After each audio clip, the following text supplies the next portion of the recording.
यहाँ पर हम बात कर रहे थे राष्ट्रवादी आंदोलन के बारे में।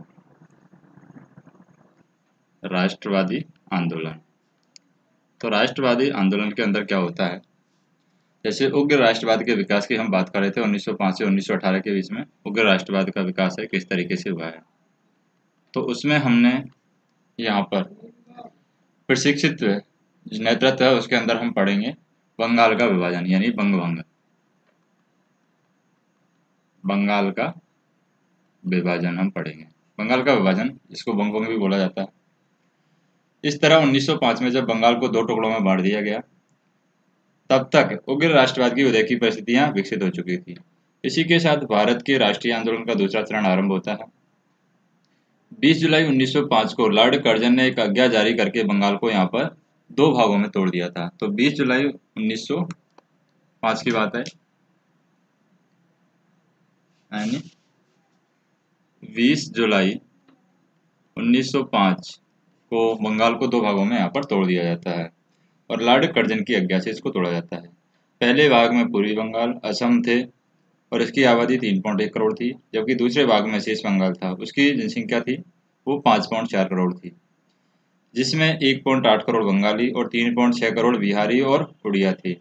तर्क यह दिया गया कि बंगाल का प्रांत इतना बड़ा है कि एक प्रांतीय सरकार के लिए उसका प्रशासन चला सकना असंभव है, लेकिन जिन अधिकारियों ने यह योजना तैयार की थी उनके दूसरे राजनीतिक उद्देश्य भी थे। बंगाल तब भारतीय राष्ट्रवाद का केंद्र यहाँ पर माना जाता था और इस कदम के द्वारा अधिकारीगण बंगाल में राष्ट्रवाद के प्रसार को रोकना चाहते थे। भारत सरकार के गृह सचिव रिसले ने 6 दिसंबर 1904 को एक आधिकारिक टिप्पणी में लिखा था कि एकजुट बंगाल अपने आप में एक शक्ति है। बंगाल और विभाजित हो तो सभी भागों की दिशाएं अलग अलग होंगी और यही बात कांग्रेस के नेता महसूस करते हैं। उनकी आशंकाएं पूरी तरह सही हैं कि इस योजना का महत्व इसी में है।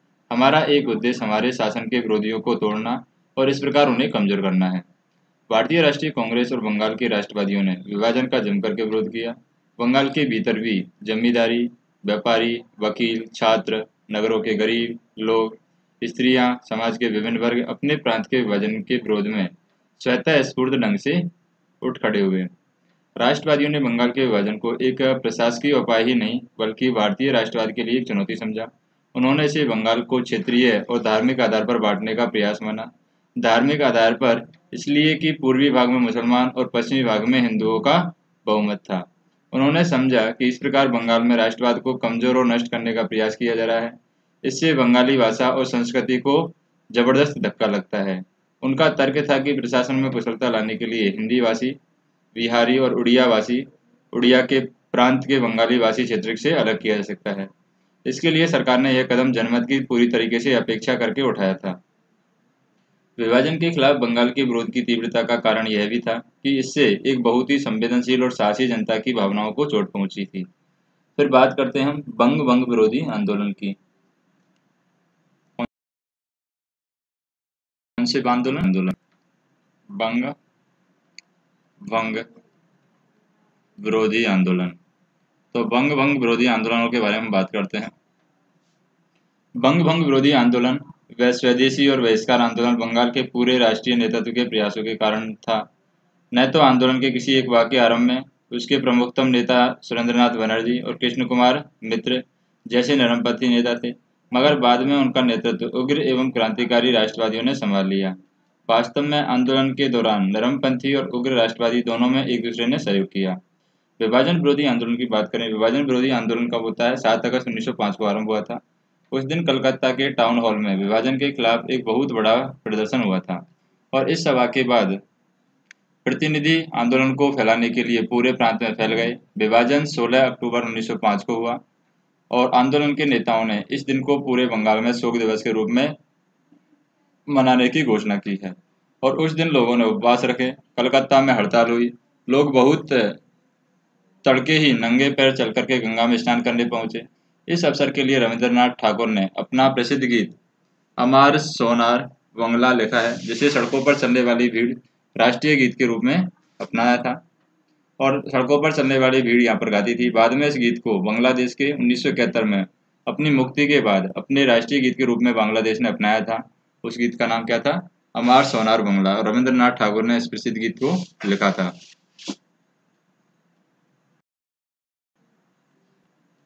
सोनार बंगला इस गीत का नाम था। और कौन लिखते हैं इस गीत को? रविंद्रनाथ ठाकुर इस गीत को लिखते हैं। और फिर 1971 में जब बांग्लादेश की मुक्ति हुई तो अपने राष्ट्रीय गीत के रूप में इसको अपनाया है। कलकत्ता की सड़कें वंदे मातरम की आवाज से गूंज उठी और यह गीत रातों रात बंगाल का राष्ट्रगान बन गया। बाद में यही पूरे राष्ट्रीय आंदोलन का राष्ट्रगान बन गया। रक्षाबंधन के उत्सव में एक नए ढंग से उपयोग किया गया। बंगालियों और बंगाल के दो टुकड़ों की अटूट एकता के प्रतीक के रूप में हिंदू मुसलमानों ने एक दूसरे की कलाइयों पर राखी बांधी है। दोपहर को एक बहुत बड़ा प्रदर्शन किया गया। वयोवृद्ध नेता आनंद मोहन बोस ने बंगाल की अटूट एकता और यहाँ पर जतलाने के लिए फेडरेशन हॉल की बुनियाद रखी और इस अवसर पर उन्होंने 50,000 लोगों की सभा को यहाँ पर संबोधित किया है। फिर स्वदेशी और बहिष्कार की बात करते हैं। किसकी बात करते हैं? स्वदेशी और बहिष्कार। स्वदेशी और बहिष्कार। तो स्वदेशी और बहिष्कार की बात करते हैं। बंगाल के नेताओं को लगा कि केवल प्रदर्शनों, सार्वजनिक सभाओं और प्रस्तावों से शासकों पर बहुत ज़्यादा प्रभाव पड़ने वाला नहीं है। इसके लिए और भी सकारात्मक उपाय करने होंगे जिनसे जनता की भावनाओं की तीव्रता का अच्छी तरह पता चले। इसका परिणाम था कि स्वदेशी और बहिष्कार पूरे बंगाल में जनसभाएं की गई, जिसमें स्वदेशी अर्थात भारतीय वस्तुओं का उपयोग और ब्रिटिश वस्तुओं के बहिष्कार का निर्णय किया गया और शपथ ली गई कि अनेक जगहों पर विदेशी कपड़ों की होलियां जलाई गई। विदेशी कपड़े बेचने वालों की दुकानों पर धरने दिए गए। स्वदेशी आंदोलन को व्यापक सफलता मिली और सुरेंद्रनाथ बनर्जी के अनुसार हम बात करें, स्वदेशीवाद जब शक्तिमान था तब उसने हमारे सामाजिक और पारिवारिक जीवन के पूरे ताने बाने को प्रभावित किया है। अगर विवाहों में ऐसी वस्तुएं उपहार में दी जाती जिनके समान वस्तुएं देश में बन जाती हैं तो वे लौटा दी जाती थी। पुरोहित अक्सर ऐसे समारोह में धार्मिक कार्य करने से इनकार कर देते थे जिनमें ईश्वर की भेंट में विदेशी वस्तुएं दी जाती थी। जिन उत्सवों में विदेशी नमक और विदेशी चीनी का उपयोग किया जाता था उनमें भाग लेने से मेहमान यहाँ पर इनकार कर देते थे। स्वदेशी आंदोलन का एक महत्वपूर्ण पक्ष आत्मनिर्भरता, आत्मशक्ति पर दिया जाने वाला जोर था। आत्मनिर्भरता का मतलब था कि राष्ट्र की गरिमा, सम्मान और आत्मविश्वास की घोषणा। आर्थिक क्षेत्र में इसका अर्थ है और देशी उद्योग और अन्य उद्यमों को बढ़ावा देना। अनेक कपड़ा मिलें, साबुन, माचिस के कारखाने, हैंडलूम के उद्यम, राष्ट्रीय बैंक और बीमा कंपनियां खुली। आचार्य पीसी राय ने प्रसिद्ध बंगला के केमिकल स्वदेशी स्टोर्स की स्थापना की। महान कवि रविंद्रनाथ ठाकुर तक ने एक स्वदेशी स्टोर खुलवाने में सहायता की है। संस्कृति के क्षेत्र में स्वदेशी आंदोलन के अनेक परिणाम सामने आए हैं। राष्ट्रवादी काव्य, गद्य, पत्रकारिता का विकास हुआ है। इस समय रविंद्रनाथ ठाकुर और रजनीकांत सेन और सैयद अबू मोहम्मद और मुकुंद दास ने देशभक्ति के लिए जो गीत लिखे हैं वे बंगाल में आज तक गाए जाते हैं। और उस दौरान आत्मनिर्भरता के लिए रचनात्मक उपाय किए गए। साहित्यिक, तकनीकी और शारीरिक शिक्षा देने के लिए राष्ट्रवादियों ने राष्ट्रीय शैक्षिक संस्थाएं स्थापित की क्योंकि वे शिक्षा की तत्कालीन प्रणाली को राष्ट्रवाद से विमुख करने वाली और कम से कम अपर्याप्त मानते थे। और 15 अगस्त 1906 को एक राष्ट्रीय शिक्षा परिषद की स्थापना की गई और कलकत्ता में एक राष्ट्रीय कॉलेज का आरंभ हुआ जिसके प्रधानाचार्य अरविंद घोष थे। फिर बात करेंगे छात्रों, स्त्रियों, मुसलमानों और जनता की भूमिका की कि छात्रों की क्या भूमिका रही है। छात्रों, स्त्रियों,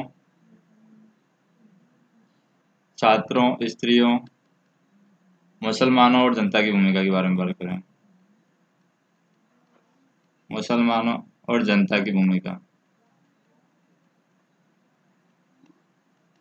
तो यहाँ पर बात करें स्वदेशी आंदोलन में एक प्रमुख भूमिका बंगाल के युवकों ने निभाई है। उन्होंने स्वदेशी का प्रयोग और प्रचार किया है।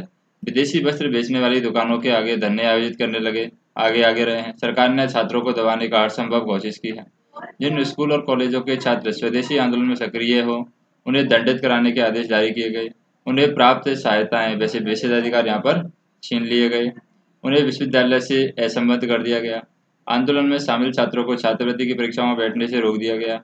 उन्हें हर सरकारी नौकरी से वंचित रखने का निर्णय किया गया। राष्ट्रवादी आंदोलन में भाग लेने के दोषी छात्रों के खिलाफ अनुशासन की कार्यवाही की गई। अनेकों पर जुर्माने लिए गए, अनेकों स्कूल और कॉलेज से निकाल दिए गए, अनेक गिरफ्तार कर लिए गए और कभी कभी पुलिस द्वारा लाठियों से पीटे भी गए। फिर भी छात्रों ने झुकने से इनकार कर दिया। स्वदेशी आंदोलन की एक महत्वपूर्ण बात इसमें स्त्रियों की सक्रिय भागीदारी रही है।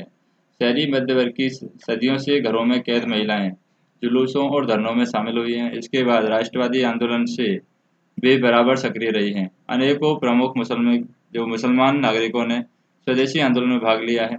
उनमें प्रसिद्ध वकील अब्दुल रसूल, लोकप्रिय आंदोलनकारी लोकायत हुसैन और व्यापारी गजनवी प्रमुख थे। मौलाना अब्दुल कलाम आज़ाद एक क्रांतिकारी आतंकवादी संगठन में शामिल हुए हैं। फिर भी मध्य एवं उच्च वर्ग के अनेकों दूसरे मुसलमान संगठन में शामिल हुए हैं। फिर भी मध्य एवं उच्च वर्ग के अनेकों जो दूसरे मुसलमान हैं आंदोलन में यहाँ पर अलग रहे हैं और ढाका के नवाब के नेतृत्व में, जिसे भारत सरकार ने 14 लाख रुपए का एक ऋण दिया था, उन्होंने इस आधार पर विभाजन का समर्थन किया कि पूर्व बंगाल में मुसलमानों का बहुमत होगा और ढाका के नवाब और दूसरों को एक सांप्रदायिक दृष्टिकोण अपनाने के लिए अधिकारियों ने प्रोत्साहित किया। और ढाका में भाषण देते हुए लॉर्ड कर्जन ने कहा कि बंगाल में विभाजन का एक कारण था पूर्वी बंगाल के मुसलमानों में ऐसी एकता स्थापित की जाए जैसा कि पुराने मुसलमान सूबेदार और सम्राटों के समय में देखने को नहीं मिली है। फिर बात करें आंदोलन का अखिल भारतीय चरित्र, तो हम बात करेंगे, यहाँ पर देखेंगे आंदोलन का अखिल भारतीय चरित्र।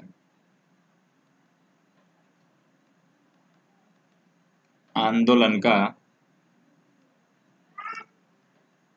अखिल भारतीय चरित्र। तो आंदोलन के अखिल भारतीय चरित्र में हम देखें, स्वदेशी और स्वराज की गूंज जल्दी ही देश के दूसरे प्रांतों में गूंजने लगी। मुंबई, मद्रास और उत्तर भारत में यहाँ पर बंगाल की एकता के समर्थन में और विदेशी मालों के बहिष्कार के लिए आंदोलन को यहाँ पर देश के दूसरे भागों तक पहुंचाने में प्रमुख भूमिका तिलक की रही है। और तिलक ने जल्दी समझ लिया कि बंगाल में इस आंदोलन के उभरने का कारण भारतीय राष्ट्रवाद के इतिहास का एक नया अध्याय आरंभ हुआ है। ब्रिटिश शासन के खिलाफ जनसंघर्ष चलाने और आपसी सहानुभूति के बंधन में पूरे देश को बांधने की चुनौती सामने थी और यह एक अच्छा अवसर था। फिर हम बात करते हैं उग्र राष्ट्रवाद का विकास की। उग्र राष्ट्रवाद का विकास किस तरीके से होता है? उग्र राष्ट्रवाद का विकास। तो उग्र राष्ट्रवाद के विकास में हम बात करें कि विभाजन विरोधी आंदोलन की कमान जल्द ही तिलक, विपिन चंद्रपाल, अरविंद घोष जैसे उग्र राष्ट्रवादियों के हाथों में पहुंच गई और इसके अनेक कारण थे। प्रथम, नरमपंथियों के नेतृत्व में पहले के विरोध आंदोलन का कोई खास परिणाम नहीं निकला। यहाँ तक कि नरमपंथी जिस उत्तरदायी भारत सचिव लॉर्ड मार्लो से बहुत आशाएं लगाए बैठे थे, उसने भी कह दिया कि विभाजन अब एक अंतिम सत्य है जिसे बदला नहीं जा सकता। और दूसरे बंगाल के दोनों भाग, खासकर पूर्वी बंगाल की सरकार ने हिंदुओं और मुसलमानों में फूट डालने के बड़े प्रयत्न किए हैं। बंगाल में हिंदू मुस्लिम वैमनस्य के बीच संभवतः इसी समय पड़े थे। इससे राष्ट्रवादियों को भी जी खट्टा हो गया, लेकिन जनता को यहाँ पर जुझारू और क्रांतिकारी राजनीति की ओर जिस बात से सबसे अधिक धकेला वह थी सरकार की दमन की नीति। खासकर पूर्वी बंगाल की सरकार ने राष्ट्रवादी आंदोलन को दबाने की बहुत कोशिश की। स्वदेशी आंदोलन में छात्रों को भाग लेने से रोकने के लिए सरकार ने प्रयासों का वर्णन हम इस पर पहले भी कर चुके हैं कि पूर्वी बंगाल में सड़कों पर वंदे मातरम का नारा लगाने का प्रतिबंध लगा दिया गया, जनसभाओं को सीमित कर दिया गया, कभी कभी उनकी अनुमति ही नहीं दी जाती थी। प्रेस पर नियंत्रण के लिए कानून बनाए गए, स्वदेशी कार्यकर्ताओं पर मुकदमे चलाए गए, उन्हें लंबी लंबी जेल सजाएं दी गई, अनेक छात्रों को शारीरिक दंड दिए गए। 1906 से 1909 के बीच बंगाल की अदालतों में 550 से अधिक राजनीतिक मुकदमे आए हैं और बहुत से राष्ट्रवादी समाचार पत्रों पर मुकदमे चलाए गए हैं और प्रेस की स्वतंत्रता पूरी तरीके से समाप्त कर दी गई। अनेक शहरों में मुस्लिम पुलिस लगाई गई, तो यहाँ पर अनेक शहरों में सैनिक पुलिस लगाई गई और यहाँ की जनता को उनकी झड़पें हुई और दमन का सबसे बदनाम मिसालों में से एक है अप्रैल 1906 में वॉलीबॉल में आयोजित बंगाल प्रांतीय सम्मेलन पर पुलिस का हमला। अनेक युवक स्वयंसेवकों को बुरी तरह पीटा गया, सम्मेलन को जबरदस्त भंग कर दिया गया। दिसंबर 1908 में बंगाल को 9 नेताओं को देशवार कर दिया गया। इसमें आदरणीय नेता कृष्ण कुमार मित्र और अश्विनी कुमार दत्त भी शामिल थे। इससे पहले 1907 में पंजाब के नहरी इलाकों में हुए दंगों के बाद लाला लाजपत राय, सरदार अजीत सिंह देशवार कर दिए गए। 1908 में महान नेता तिलक को दोबारा गिरफ्तार करके 6 वर्ष तक के लिए जेल की वहशियाना सजा दी गई और मद्रास में चिदम्बरम पिल्ले और आंध्र में हरी सर्वोत्तम राव और दूसरे लोग बंदी यहाँ पर बनाए गए हैं। जब उग्र राष्ट्रवादियों ने मोर्चा संभाला तो उन्होंने स्वदेशी और बहिष्कार के अलावा निष्क्रिय प्रतिरोध का आह्वान भी किया। उन्होंने जनता से आग्रह किया कि वह सरकार के साथ सहयोग न करे तो सरकारी सेवाएं, अदालतों, सरकारी स्कूल, कॉलेजों, नगरपालिका और विधानमंडलों का बहिष्कार करें। अर्थात अश्वघोष के शब्दों में प्रत्येक परिस्थिति में प्रशासन चला सकना असंभव बना दें। उग्र राष्ट्रवादियों ने स्वदेशी और विभाजन विरोधी आंदोलन को जन आंदोलन बनाने की कोशिश की। विदेशी शासन से मुक्ति का नारा था दिया। अरविंद घोष ने खुलकर घोषणा की कि राजनीतिक स्वतंत्रता किसी भी राष्ट्र की प्राण वायु है। इस तरह बंगाल के विभाजन का प्रश्न गौण हो गया और भारत की राष्ट्र स्वतंत्रता का प्रश्न भारतीय राजनीति का केंद्रीय प्रश्न यहाँ पर बन गया। उग्र राष्ट्रवादियों ने आत्म बलिदान का आह्वान भी किया, जिसके बिना कोई भी महान उद्देश्य प्राप्त नहीं कर सकता। फिर भी यह बात याद रखनी चाहिए कि उग्र राष्ट्रवादी भी जनताओं को सकारात्मक नेतृत्व देने में असफल रहे हैं। वे आंदोलन चलाने के लिए आवश्यक कुशल नेतृत्व और संगठन नहीं दे पा सके हैं। उन्होंने जनता को जागृत तो कर दिया, मगर यह नहीं समझा सके कि जनता को इस नई नई निकली शक्ति का उपयोग कैसे और राजनीतिक संघर्ष के रूप में क्या हो। निष्क्रिय प्रतिरोध और असहयोग विचार मात्र बनकर के यहाँ पर रह गए हैं। वे देश की वास्तविक जनता अर्थात किसानों तक पहुंचने में यहाँ पर असफल रहे हैं। उन्होंने आंदोलन नगरों के निम्न एवं मध्य वर्ग एवं जमींदारों तक सीमित रखा। 1908 के अंत तक उनकी राजनीति एक बंद गली में समा चुकी थी। फलस्वरूप उन्हें दबाने में सरकार काफी हद तक सफल रही। उनका आंदोलन उनके प्रमुख नेता तिलक की गिरफ्तारी और बिपिन चंद्र पाल और अरविंद घोष द्वारा सक्रिय राजनीति से संन्यास का धक्का यहाँ पर नहीं झेलना पड़ा, यानी कि ये धक्का है नहीं झेल सका। फिर हम बात करें लेकिन राष्ट्रवादी भावनाओं का उभार दब न सका। जो भी राष्ट्रवादी भावनाएं थी उनका उभार यहाँ पर दब न सका और जनता सदियों पुरानी नींद से जाग उठी थी और राजनीति में निर्भीक और दिलेर रवैया अपना करके सीख चुकी थी और अपने आत्मविश्वास और आत्मनिर्भरता का पाठ पढ़ लिया था। जनता की लामबंदी एवं राजनीतिक कार्यवाही के लिए नए रूपों को समझ लिया गया। अब उसे एक नया आंदोलन उभरने की प्रतीक्षा थी। इसके अलावा अपने अनुभव से जनता से कीमती सबक सीखे हैं। गांधी जी ने बाद में लिखा है कि विभाजन के बाद जनता की समझ लिया कि प्रार्थना पत्र को पीछे कुछ शक्ति भी होनी चाहिए और यह उसे कष्ट उठाने में समर्थ बनना चाहिए। वास्तव में विभाजन विरोधी आंदोलन के कारण भारतीय राष्ट्रवाद में एक महान और क्रांतिकारी परिवर्तन आया और बाद के राष्ट्रवादी आंदोलन ने इस पूंजी का यहाँ पर खूब उपयोग किया है। फिर बात करते हैं क्रांतिकारी आतंकवाद का विकास किस तरीके से होता है, यानी जो भी क्रांतिकारी आतंकवाद है उसका विकास यहाँ पर किस तरीके से होता है वो हम देखेंगे। क्रांतिकारी आतंकवाद का विकास, क्रांतिकारी आतंक विकास तो सरकार का दमन और साथ में जनता को कुशल नेतृत्व देने में नेताओं की असफलता के कारण उपजी कुंठा जैसी बातों से क्रांतिकारी आतंकवाद को जन्म दिया गया और बंगाल के युवकों ने देखा कि शांतिपूर्ण प्रतिरोध और राजनीतिक कार्यवाही के सारे रास्ते बंद हैं। हताश होकर उन्होंने व्यक्तिगत बहादुरी के कार्यों और बम की राजनीति का सहारा लिया। अब उन्हें यह भरोसा नहीं रहा कि निष्क्रिय प्रतिरोध से राष्ट्रवादी उद्देश्यों को प्राप्त किया जा सकता है। जैसा कि यहाँ पर वारीवाल सम्मेलन के बाद समाचार पत्र और युगांतर ने यहाँ पर 22 अप्रैल 1906 को लिखा था कि समस्या का समाधान जनता के अपने हाथों में है। उत्पीड़न को इस अभिशाप को रोकने के लिए भारत के 30 करोड़ लोगों को अपने 60 करोड़ हाथ ऊपर उठाने होंगे और यहाँ पर ताकत का सामना ताकत से करना होगा। लेकिन इन क्रांतिकारी युवकों ने जन क्रांति लाने की कोई कोशिश नहीं की। इसके बजाय उन्होंने आयरलैंड के आतंकवादी और रूसी जो भी ध्वंसवादियों की विधियां अपनाने को फैसला लिया है, यानी कि अलोकप्रिय अधिकारियों का वध किया है। और इस सम्मेलन का आरंभ है यहाँ पर 1897 में हो चुका था, जब चापेकर भाइयों ने पूना में 2 यहाँ पर बदनाम ब्रिटिश अधिकारियों का वध कर डाला। तो 1904 में विनायक दामोदर सावरकर ने अभिनव भारत नाम से क्रांतिकारी का एक गुप्त संगठन बनाया और 1905 के बाद अनेक समाचार पत्र क्रांतिकारी आतंकवाद की पैरवी करने लगे। इनमें बंगाल की संध्या और युगांतर और महाराष्ट्र के काल सबसे प्रमुख हैं। और दिसंबर 1907 में बंगाल की लेफ्टिनेंट गवर्नर को जो भी बंगाल का लेफ्टिनेंट गवर्नर था उसको जान से मारने की कोशिश की गई। और अप्रैल 1908 में यहाँ पर खुदीराम बोस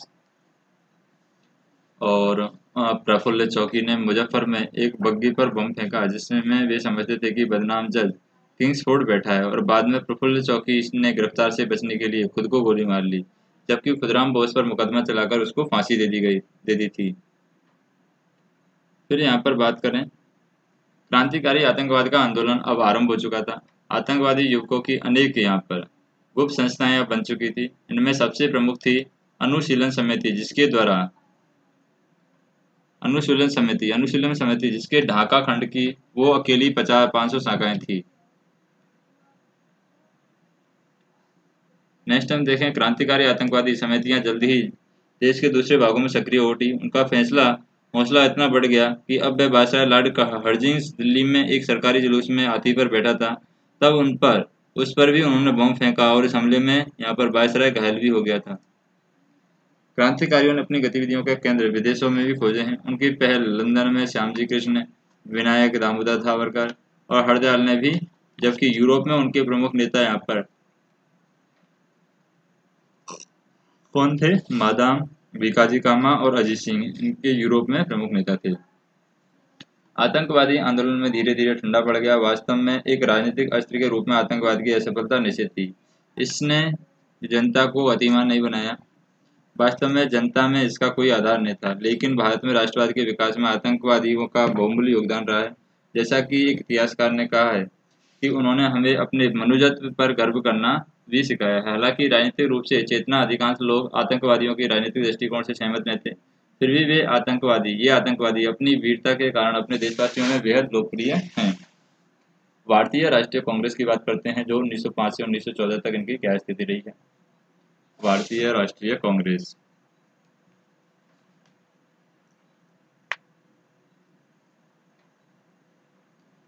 भारतीय राष्ट्रीय कांग्रेस तो भारतीय राष्ट्रीय कांग्रेस 1905 से 1914 तक इसकी क्या स्थिति रही है।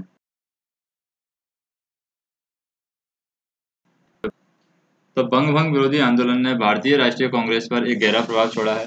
विभाजन का विरोध करने के लिए राष्ट्रीय कांग्रेस के सभी विभाग एक हो गए। 1905 के कांग्रेस अधिवेशन में कांग्रेस अध्यक्ष गोखले ने विभाजन की और कर्जन के प्रतिक्रियावादी शासन की खुलकर निंदा की है, और राष्ट्रीय कांग्रेस ने बंगाल के स्वदेशी और बहिष्कार आंदोलन का जहाँ पर समर्थन किया है। नरमपंथी और गर्मपंथी राष्ट्रवादियों के बीच जमकर के सार्वजनिक बहसें हुई हैं और मतभेद उभरे हैं। गर्मपंथी कार्यकर्ताओं ने स्वदेशी और बहिष्कार आंदोलन को बंगाल से बाहर देश में भी यहाँ पर फैलाया है। औपनिवेशिक सरकार के साथ वे किसी भी रूप में जुड़ने का बहिष्कार करना चाहते थे। नरमपंथी बहिष्कार को बंगाल तक और वहाँ की केवल विदेशी मालों तक सीमित रखना चाहते थे। वर्ष 1906 में राष्ट्रीय कांग्रेस के अध्यक्ष पद के लिए दोनों दलों में यहाँ पर रस्साकसी हुई और अंत में समझौता दादाभाई नौरोजी के नाम पर हुआ, जिन्हें सभी राष्ट्रवादी एक महान देशभक्त मानते हैं। दादाभाई ने अपने अध्यक्षीय भाषण में घोषणा की कि भारत में राष्ट्रीय आंदोलन का नेतृत्व या उद्देश्य ग्रेट ब्रिटेन और उपनिवेशों की तरह स्वशासन या स्वराज है, और इस घोषणा ने राष्ट्रवादियों में बिजली की लहर यहाँ पर दौड़ा दी। लेकिन राष्ट्रवादी आंदोलन के दोनों भागों में मतभेदों का प्रमुख कुछ समय तक दबा करके नहीं रखा जा सकता। अनेक नरमपंथी राष्ट्रवादी घटनाओं के साथ तालमेल बिठाकर नहीं चल सकते थे। वे यह नहीं समझ सके कि उनके जिस दृष्टिकोण और जिन विधियों ने पीछे एक ठोस लक्ष्य प्राप्त किया है, अब आगे के लिए पर्याप्त नहीं रह गए हैं। वे राष्ट्रीय आंदोलन के लिए चरण तक नहीं पहुंच सके, यानी एक नए चरण तक नहीं पहुंच सके। दूसरी ओर उग्र राष्ट्रवादियों को रोका जाना पसंद नहीं था। अंत में दिसंबर 1907 में यहाँ पर सूरत अधिवेशन में राष्ट्रीय कांग्रेस के दो टुकड़े हो गए। पहला तो नरमपंथी नेता कांग्रेस संगठन पर कब्जा करते हैं और उसमें गर्मपंथी को यहाँ पर निष्कासित करने में ये सफल रहे हैं।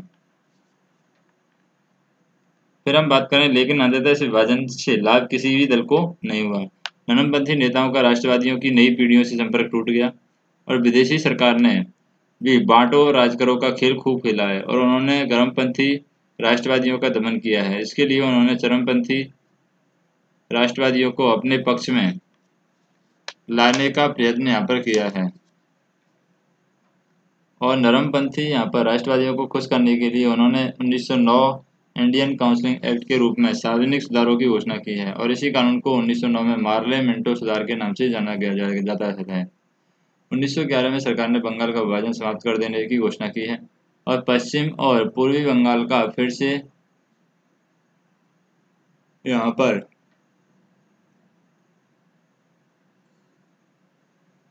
मिला दिया जाए और बिहार और उड़ीसा नाम से दो प्रांत इसमें अलग कर बना दिए जाए। इसी के साथ केंद्र सरकार की राजधानी कलकत्ता से हटा करके दिल्ली लाई गई। तो ये 1911 में कलकत्ता से राजधानी दिल्ली लाई गई।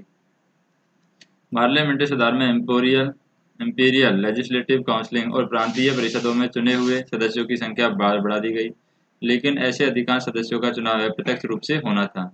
अर्थात इंपीरियल काउंसिल के मामले में प्रांतीय परिषदों के मामले में नगर पालिकाओं और जिला परिषदों के द्वारा चुने हुए सदस्यों में कुछ सीटें यहाँ पर जमींदार और भारत में रह रहे ब्रिटिश पूंजीपतियों के लिए आरक्षित थी। उदाहरण के लिए इंपीरियल लेजिस्लेटिव काउंसिल के 68 सदस्यों में से 36 अधिकारी होते हैं और 5 ऐसे नामजद सदस्य थे जो अधिकारी न हो,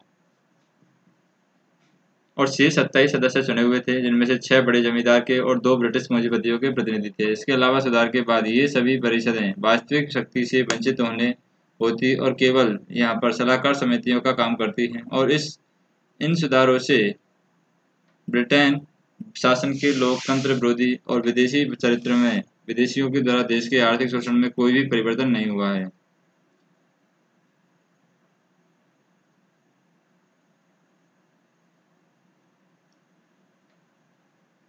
वास्तव में भारत के प्रशासन को लोकतांत्रिक स्वरूप देना उनका उद्देश्य था ही नहीं।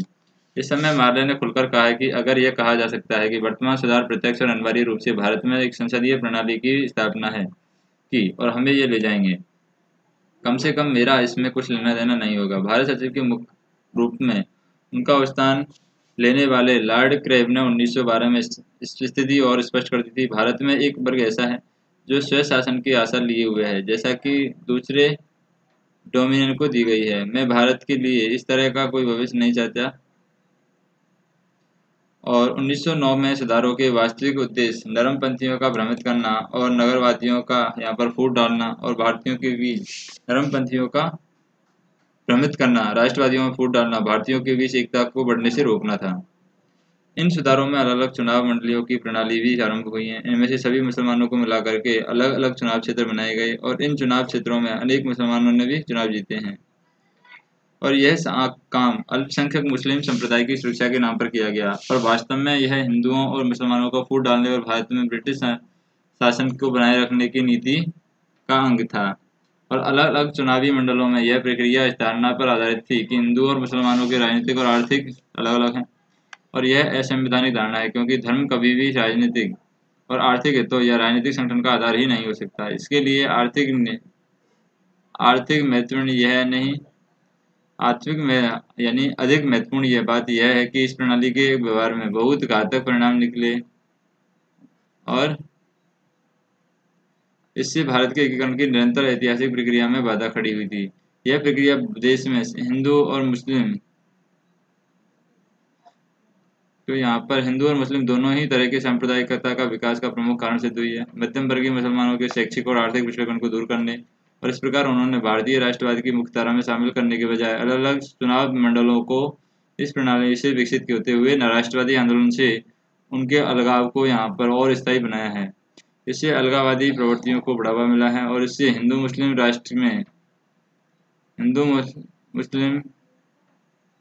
राष्ट्र तो इससे यहाँ पर क्या होता है, हिंदू मुस्लिम राष्ट्र और केयर, तो हिंदू मुस्लिम सभी भारतीयों को साझी आर्थिक और राजनीतिक समस्याओं पर ध्यान केंद्रित करने से मौका मिल गया। हिंदू मुस्लिम सुधारों का पूरा समर्थन किया। नरमपंथी राष्ट्रवादियों ने पार्लियामेंट्री सुधार का पूरा समर्थन किया, और जल्द ही उन्हें लगने लगा कि इन सुधारों से बहुत अधिक कुछ प्राप्त नहीं होने वाला, और फिर भी सुधारों को लागू करने के लिए उन्होंने सरकार से सहयोग का निर्णय किया।